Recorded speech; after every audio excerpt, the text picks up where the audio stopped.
Assalamualaikum teman-teman. Dalam video kali ini, saya akan menganalisis suatu permasalahan dengan satu teori dan juga solusinya. Oke teman-teman, saya mengambil permasalahan mengenai sampah.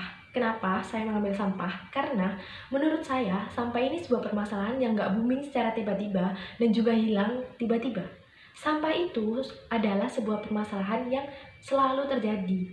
Dulu juga ada, sekarang juga ada.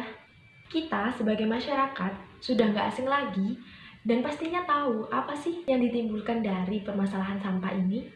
Salah satunya pasti yang jelas banjir atau bau yang tidak sedap. Permasalahan sampah ini jika kita analisis dengan teori strukturasi gimana ya kira-kira? Gini teman-teman, teori strukturasi itu teori yang memadukan antara agen dan struktur. Untuk lebih jelasnya, kita baca tulisan berikut ini.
Oke teman-teman, saya harap kalian sedikit paham ya mengenai apa itu teori strukturasi. Nah, mengenai analisis tentang permasalahan sampah dengan teori strukturasi itu begini. Kan tadi sudah jelas dalam tulisan, yang terpenting adalah praktek sosial, bukan agensi atau struktur. Kita ibaratkan agensi ini adalah individu atau masyarakat, dan struktur ini adalah pemerintah.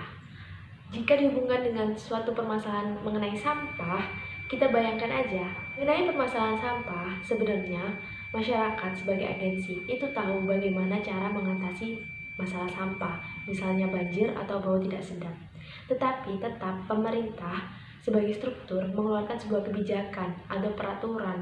Nah, hubungan antara teori strukturasi dan permasalahan sampah ini, jika dicari solusinya adalah antara agen dan struktur ini harus seimbang ketika pemerintah mengeluarkan kebijakan untuk mengatasi permasalahan banjir. Alangkah lebih baik kita sebagai masyarakat, sebagai agen, itu harus mengindahkan peraturan dari pemerintah. Misalnya dilarang membuang sampah sembarangan atau menaruh sampah sesuai pada tempatnya.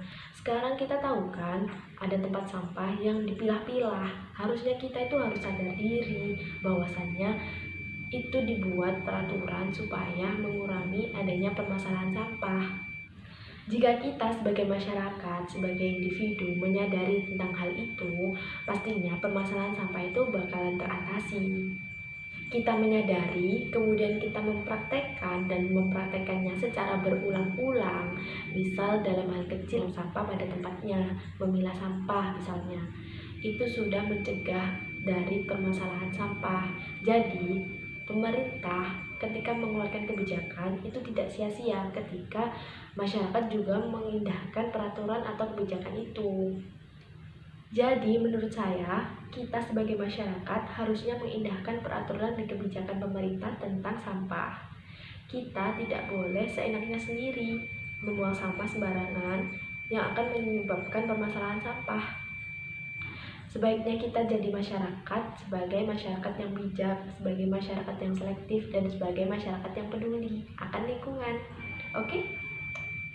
Sekian dari video saya. Apabila ada salah kata dan kurang lebihnya, kalian bisa komen di bawah ini.